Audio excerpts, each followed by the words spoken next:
अगर आप सपने देखते हैं तो उन्हें पूरा करने की भी पूरी कोशिश करनी चाहिए। योर मनी में हम आपको सही फाइनेंशियल फैसले लेने की न सिर्फ हिम्मत देते हैं बल्कि उन्हें पूरा करने की भी राह दिखाते हैं।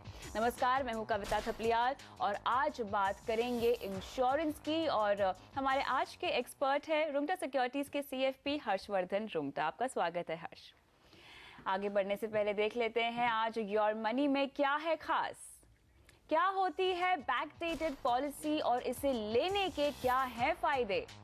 यूलिप में कम हुआ रिटर्न, अब इससे छुटकारा पाने के लिए किन बातों का रखे ध्यान, और साथ ही माता पिता के लिए लेना है हेल्थ इंश्योरेंस इंडिविजुअल या फिर फैमिली फ्लोटर, क्या है बेटर ऑप्शन।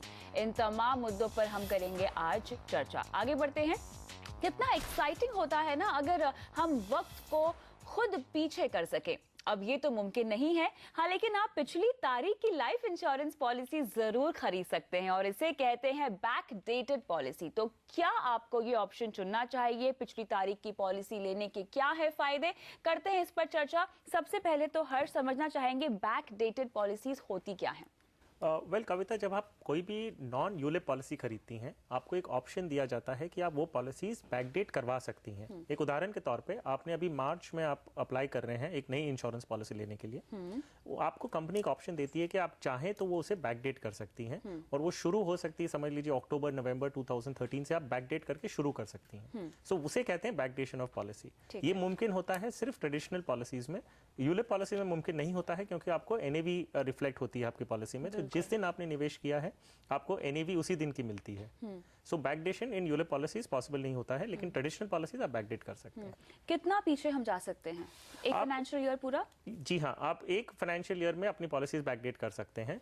अभी हम मार्च में हैं, मार्च 2014। आप अगर कोई भी पॉलिसी बैकडेट करना चाहते हैं तो 1 अप्रैल 2013 तक आप उसे बैकडेट कर सकते हैं। सो एक फाइनेंशियल की जब हम बात कर रहे हैं, ये समझना जरूरी है कि अगर हम 1 अप्रैल को पॉलिसी लेते हैं तो हम बैकडेट नहीं कर सकते क्योंकि वो फाइनेंशियल ईयर का beginning first day of the financial year है। सो आप उसे फिर बैकडेट नहीं कर सकते। सो बैकडेशन जो है रियल सेंस में, जैसे आपका फाइनेंशियल ईयर आगे बढ़ता है तब आप उसे कोई भी एक निर्धारित डेट पर आप बैकडेट कर सकते हैं। लेकिन जाहिर तौर पे ऐसा किया जाता होगा कुछ फायदों को ध्यान में रखकर, तो वो फायदे क्या हैं? इसके 3-4 कारण हैं जब आप बैकडेट करते हैं। एक है कि आप इसे अपनी एज एक साल अपनी एज कम करते हैं फ्रॉम इंश्योरेंस प्रीमियम पर्सपेक्टिव। मैं आपको समझाता हूँ।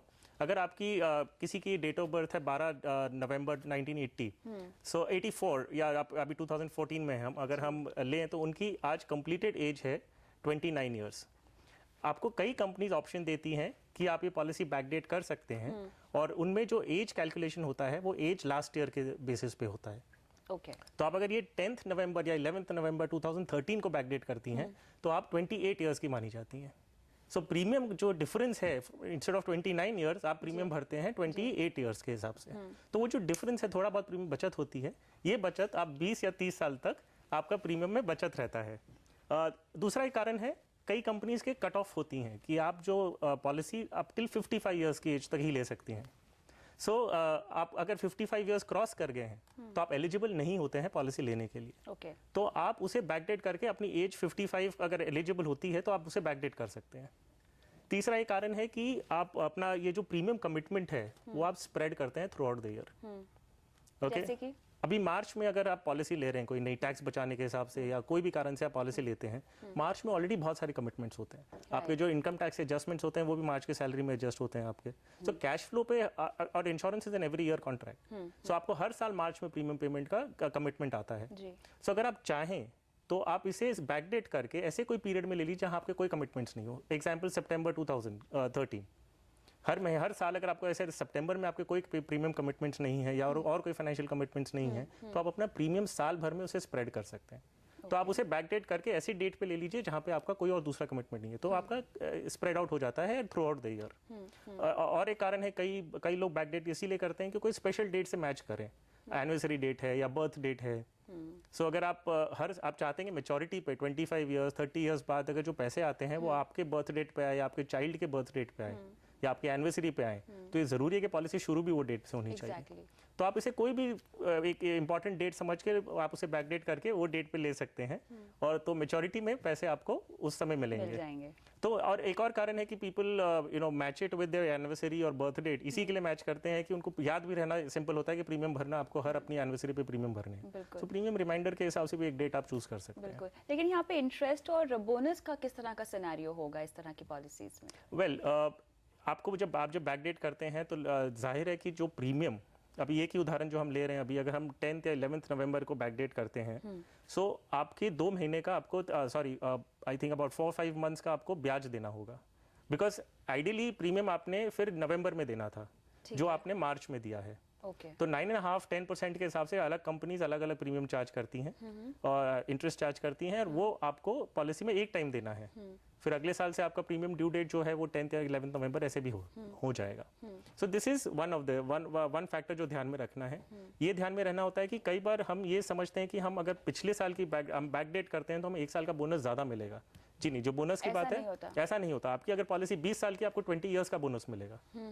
सो आपको अगर पहले आपने पिछले इंटरिम बोनस अनाउंस होने के पहले से पॉलिसी ली है तो आपको उतना ही 1 साल का आगे का बोनस नहीं मिलेगा। सो 20 इयर्स का बोनस है तो 20 इयर्स मिलेगा आपको।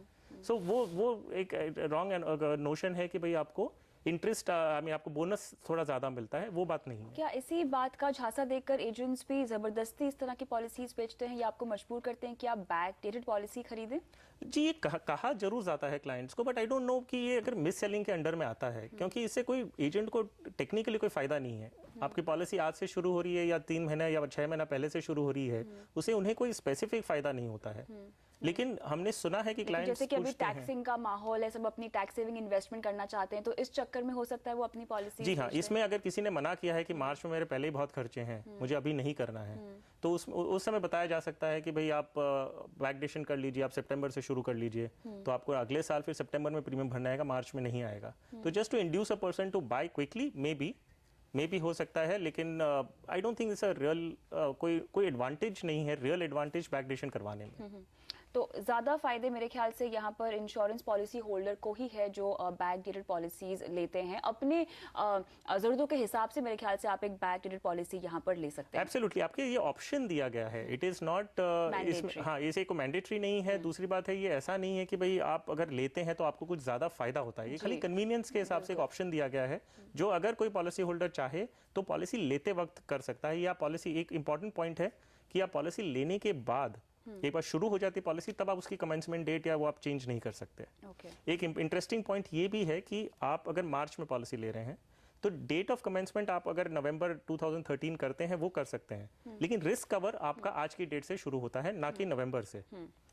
चलिए, तो आपकी कन्वीनियंस के लिए है बैक डेटेड पॉलिसीज लेना, ये बिल्कुल भी ज़रूरी नहीं है। लेकिन अगर जैसे कि यहाँ पर हर्ष ने अभी बताया कि आपकी कन्वीनियंस के ऊपर है, उसके मुताबिक आप डिसीजन ले सकते हैं कि आपको बैक डेटेड पॉलिसी लेनी है या नहीं। आगे बढ़ते हैं और अब बात करते हैं हमारी खास पेशकश की। योर मनी आपको मिला रहा है सिबिल यानी credit information bureau India limited से, जिनसे सीधे जुड़कर आप अपने क्रेडिट स्कोर से जुड़े सवाल पूछ सकते हैं। इस शो का हिस्सा बनने के लिए आपको हमें अपने कॉन्टैक्ट नंबर के साथ अपना सवाल ईमेल करना होगा mf@moneycontrol.com पर।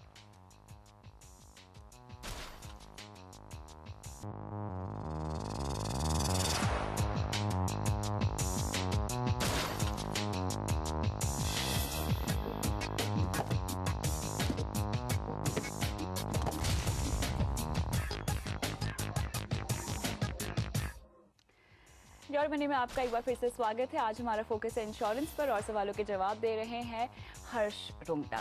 लेते हैं अगला सवाल। यहाँ पर हमारे साथ असम से दीपक अग्रवाल हैं फोन लाइन पे। नमस्कार दीपक, सवाल पूछिए। Good evening sir. Good evening Deepak. मैं अपने मॉम डैड के लिए पॉलिसी बाय करना चाहता हूँ, इंश्योरेंस पॉलिसी। मैंने बहुत सारी कंपनीज का कंपेयर किया है थ्रू पॉलिसी बाजार एंड अदर वेबसाइट्स। तो मेरे को 2 पॉलिसी समझ में आई है। एक मैक्स बुपा की पॉलिसी है family first, heartbeat family first, and दूसरी मैंने रेलीगेट का शॉर्टलिस्ट किया है, केयर बोल के है।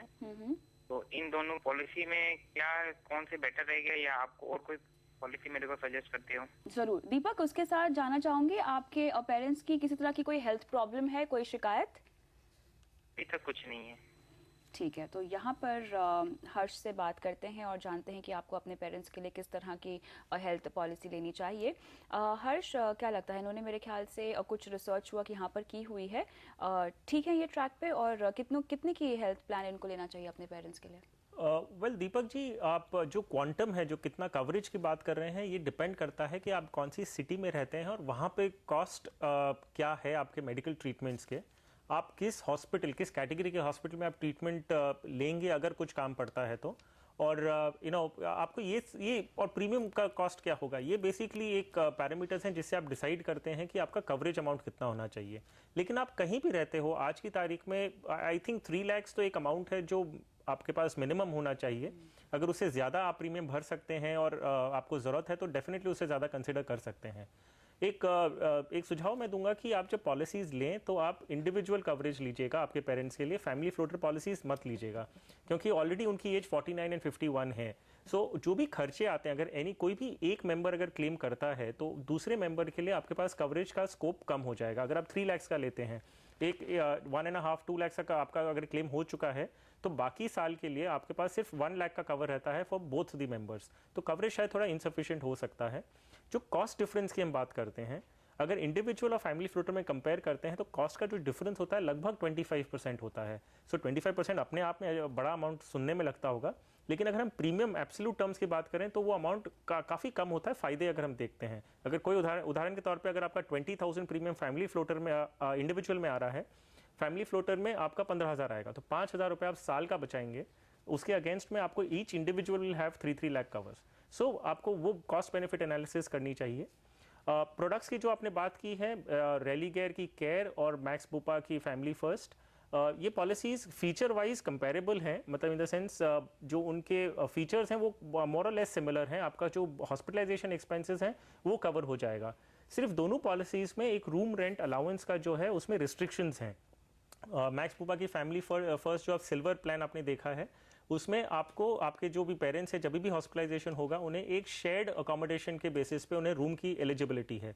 अगर आप गोल्ड प्लान लेते हैं तो सिंगल प्राइवेट रूम ले सकते हैं। रेलीगेयर केयर में सम इंश्योर्ड पे डिपेंड करता है, अप टू 4 लाख अगर लेते हैं तो 1% of the some insured is your room entitlement, और उसके ऊपर है तो आप एक सिंगल प्राइवेट रूम ले सकते हैं। सो ये जो रिस्ट्रिक्शंस हैं इसका असर क्लेम के टाइम पे काफ़ी ज़्यादा होता है। इट्स नॉट कि खाली आपको रूम के रेंट आपको अमाउंट कम मिलता है, इसमें उसमें प्रोपोर्शनेटली बाकी खर्चे भी आपको रिड्यूस कर दिए जाते हैं। मैं आपको अलग पॉलिसीज और बता दूं जिसमें रूम रेंट्स का कोई भी रिस्ट्रिक्शंस नहीं है, Apollo Munich Easy Health and Tata AIG Medi Prime. इनमें ये रूम रेंट्स के रिस्ट्रिक्शंस नहीं है और जो हॉस्पिटलाइजेशन एक्सपेंसेस हैं वो आपके बेसिक कवरेज पूरा है। सो आप ये कंपेयर कर लीजिए और ये देखिए कि अगर प्रीमियम में बहुत ज़्यादा डिफरेंस नहीं है तो इट इज़ बेटर कि आप एक अनरिस्ट्रिक्टेड पॉलिसी लें जिसमें आपको कोई भी बंधन नहीं हो। एक स्टेप आप और लीजिएगा, आप इन सभी कंपनीज में चेक करिए कि आपकी सिटी में, आपकी लोकेलिटी में कौन से हॉस्पिटल्स हैं जो इनके साथ एम्पैनल्ड हैं, तो आपको कैशलेस की फैसिलिटी मिलेगी। कैशलेस एक बहुत ही पावरफुल फैसिलिटी है। कोई भी हॉस्पिटलाइजेशन होता है 2-3 लाख रुपए का अगर खर्चा होता है तो आपको कैशलेस में पेमेंट अगर हो जाता है तो आपके ऊपर बर्डन नहीं आता है इमीडिएटली फंड्स अरेंज करने का। इसके अलावा क्या सीनियर सिटीजन्स के जो हेल्थ प्लान है उनको कंसिडर किया जा सकता है? Well they are not in that as right now, अभी वो 49 एंड 51 हैं, तो अभी अगर एक रेगुलर पॉलिसीज मिलती हैं तो इन्हें वो कंसिडर करना चाहिए। सीनियर सिटीजन्स की पॉलिसी अभी अवेलेबल है लेकिन उनमें को पेमेंट क्लॉज होता है, कंपनी पूरा क्लेम नहीं देती है, उसमें 20-25% क्लेम आपको इंडिविजुअली बेयर करना होता है in spite of the fact कि आपका पूरा कवरेज आपके सम इंश्योर्ड के अंदर में है। अच्छा, सो सीनियर सिटीजन जो उन्होंने अभी तक पॉलिसी नहीं ली है तो उनके लिए ऑब्वियसली लेना है, बट अगर ये अभी शुरू करते हैं तो रेगुलर प्लान लिया हुआ इनके लिए बेहतर है। चलिए, तो यहाँ पे आपको तमाम सलाह जो है वो दे दी गई है दीपक। अपने पेरेंट्स के लिए आपको जल्द से जल्द हेल्थ प्लान ले लेना है। फिलहाल योर मनी में वक्त है ब्रेक का, लेकिन ब्रेक पर जाने से पहले आपको बता दें हमारी खास पेशकश के बारे में। योर मनी आपको मिला रहा है सिविल यानी credit information bureau India limited से, जिनसे सीधे जुड़कर आप अपने क्रेडिट स्कोर से जुड़े सवाल पूछ सकते हैं। इस शो का हिस्सा बनने के लिए आपको अपने कॉन्टैक्ट नंबर के साथ अपना सवाल ईमेल करना होगा mf@moneycontrol.com पर।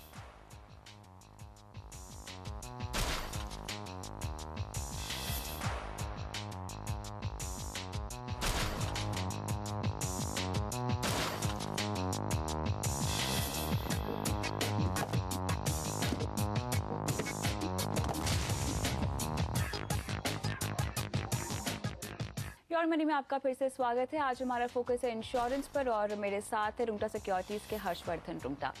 लेते हैं अगला सवाल। यहाँ गुवाहाटी से वंदना मल्होत्रा हमारे साथ फोन लाइन पे हैं। नमस्कार वंदना जी, सवाल पूछिए। हाँ जी, गुड इवनिंग। Good evening. हाँ जी, एक्चुअली लास्ट ईयर हमने HDFC का एसएल प्लस पॉलिसी लिया था with highest NAV guaranteed, but fund की परफॉर्मेंस जो है वो बिल्कुल भी ठीक नहीं लग रही जी। तो आपसे पूछना चाहते हैं कि where to continue this policy और दिस फंड। वंदना जी, आपने साफ तौर से निवेश के लिहाज से ये पॉलिसी ली है, ये क्यूलिप प्लान है? दोनों ही समझ लीजिए। तो मतलब आप जानती थी कि आप क्या ले रही हैं? हाँ जी, आपको पता था कि ये क्यूलिप प्लान है और यहाँ पे आपको रिटर्न्स उतने बेहतर नहीं मिलेंगे नहीं, जितना इतना नॉलेज नहीं, इतना अच्छा। नॉलेज नहीं था इस जी। पॉलिसी के बारे में। जी जी जी, चलिए बताते हैं और आपको अगर इसको हाँ जी, अगर इसको डिस्कंटिन्यू कर सकते हैं तो क्या आफ्टर 1 ईयर पेमेंट के बाद इसको कर सकते हैं डिस्कंटिन्यू? जरूर आपके तमाम सवालों का जवाब हम देंगे योर मनी पे। हर्ष, इन्हें क्या करना चाहिए? जैसे कि उन्होंने कहा कि इनको ज्यादा जानकारी नहीं थी और इन्होंने यूलिप प्लान ले लिया है, इन्वेस्ट कर दिया है इसमें, अब क्या करें?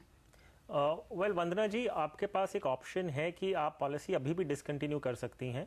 सिर्फ एक छोटा सा जो आपको थोड़ी दिक्कत हो सकती है वो सिर्फ ये है कि अभी जब आपका प्रीमियम आता है आप प्रीमियम नहीं भरिएगा और वो ऑटोमेटिकली आपके जो एक सरेंडर चार्जेस हैं अप टू 6,000 रुपीज़, या IRDA गाइडलाइंस के हिसाब से मैंडेट किए गए हैं कि जो खर्चे हैं वो कैप किए गए हैं कि हायर साइड में 6,000 रुपये तक आपके फंड वैल्यू से डिडक्ट होगा और पैसे जो हैं वो पॉलिसी डिसकंटिन्यूएशन अकाउंट में ट्रांसफर हो जाएंगे। वो आपके इक्विटी डेट किसी में नहीं रहेंगे। ये अमाउंट जो है इस पे आपको जो भी स्टेट बैंक के सेविंग्स अकाउंट रेट पे जो सेविंग्स अकाउंट में जो भी इंटरेस्ट रेट मिलता है वो ब्याज आपको इस पॉलिसी डिसकंटिन्यूड अकाउंट पे आपको मिलते रहेगा, विच इज़ 4%। 4% आपको जब पॉलिसी के 5 साल कंप्लीट होते हैं, 1 साल आपने ऑलरेडी फिनिश कर लिया है तो अगले 4 साल बाद आपको ये पैसे आपको दे दिए जाएंगे विद 4% इंटरेस्ट। सो आपको इसके लिए कुछ ज़्यादा करना नहीं है, आपको लेटर लिख के कोई फॉर्म भरना कुछ भी नहीं करना है। ये सारा प्रोसेस जब आप प्रीमियम नहीं भरेंगे ऑटोमेटिक हो जाएगा और आपको 5 साल जब कंप्लीट हो जाएंगे आपको आपके हाथ में पैसे आ जाएंगे। सो यही एक तरीका है जिससे आप इस पॉलिसी में से बाहर आ सकते हैं। आपको तुरंत कोई भी पैसे हाथ में नहीं दिए जाएंगे। ये आपको सिर्फ थोड़ी सी दिक्कत यही होगी कि 4 साल तक और आपको इसमें बने रहना होगा और 4% आपको ब्याज इसमें मिलते रहेगा। यहाँ पर आपको बता दें कि बहुत सारे चार्जेस लगते हैं जिसके चलते आपको निकलने की सलाह दी जा रही है, लेकिन चार्जेस पे थोड़ा सा और विस्तार पे अगर हम बात कर सकते हैं, किस तरह के चार्जेस एक यूलिप पॉलिसी में लगाए जाते हैं? पहला चार्ज है जब आप प्रीमियम भरते हैं तो पॉलिसी प्रीमियम एलोकेशन चार्ज होता है, तो उसे एक कॉमन सेंस में अगर कॉमन लेमन लैंग्वेज में बात करें तो वो एंट्री लोड हो गया। So that is first level of charge जो आपको लगता है। दूसरा है जो फंड आप जब निवेश करते हैं, इक्विटी डेट या बैलेंस फंड, इसमें आपको एक फंड मैनेजमेंट चार्ज लगता है। पॉलिसी एडमिनिस्ट्रेशन चार्ज जो आपको हर महीने आपके अकाउंट में से डेबिट होते रहता है। हाईएस्ट गारंटीड एनएवी अगर बात करें तो इसमें एक स्पेशल चार्ज लगता है, guarantee charge, which is about 0.5% हर साल का एडिशनली लगता है। सो ये सारे चार्जेस आपके मोर्टेलिटी चार्जेस तो आपको लाइफ कवर के लिए देना है। सो ये चार्जेस आपके सब फंड में लगते रहते हैं और कटते रहते हैं। आपके पास ऑप्शन है कि अगर आप इक्विटीज में निवेश करना चाहते हैं या डेट में करना चाहते हैं, म्यूचुअल फंड या रिकरिंग डिपॉजिट PPF कंसिडर कर सकते हैं। बिल्कुल, so that is a better option. और लाइफ कवर चाहिए तो आप टर्म प्लान ले लीजिए। बिल्कुल वंदना जी, जैसे कि आपने सुना, आपको यहाँ पर इस पॉलिसी में कम से कम 4 साल तक बने रहना पड़ेगा, उसके बाद आप निकलने का फैसला ले सकते हैं। काफ़ी हैवी चार्जेस होते हैं यूलिप में, और न सिर्फ आपको बल्कि तमाम दर्शकों को हम यही सलाह देंगे कि यूलिप में कभी भी इन्वेस्ट ना करें। जैसे कि बताया हर्ष ने, PPF, RD, FD तमाम ऑप्शन है। अगर आपको निवेश की रणनीति अपनानी हो तो इन इंस्ट्रूमेंट्स को कंसिडर करें, ना कि एक यूलिप प्लान को। उम्मीद करते हैं कि आपको अपने सवाल का जवाब मिल गया होगा और यहाँ पर आगे बढ़ते हैं और फिर से बात करते हैं हमारी खास पेशकश की। योर मनी आपको मिला रहा है सिबिल यानी credit information bureau India limited से, जिनसे सीधे जुड़कर आप अपने क्रेडिट स्कोर से जुड़े तमाम सवाल पूछ सकते हैं। इस शो का हिस्सा बनने के लिए आपको हमें अपने कॉन्टैक्ट नंबर के साथ अपना सवाल ईमेल करना है mf@moneycontrol.com पर। इसी के साथ बहुत बहुत शुक्रिया हर्ष, आज शो पे आके तमाम सवालों का जवाब देने के लिए। और अभी लेंगे एक ब्रेक, लेकिन अगर आप भी हमसे म्यूचुअल फंड, इंश्योरेंस या फाइनेंशियल प्लानिंग से जुड़े सवाल पूछना चाहते हैं तो हमें ईमेल कीजिए mf@moneycontrol.com पर। आप हमें फेसबुक पर भी फॉलो कर सकते हैं। आपको विजिट करना है facebook.com/आवाज़-योर-मनी और सवाल पोस्ट करने के साथ साथ आप योर मनी के पुराने एपिसोड्स भी देख सकते हैं और साथ ही सवाल के साथ साथ अपना कॉन्टैक्ट नंबर भी ज़रूर दें।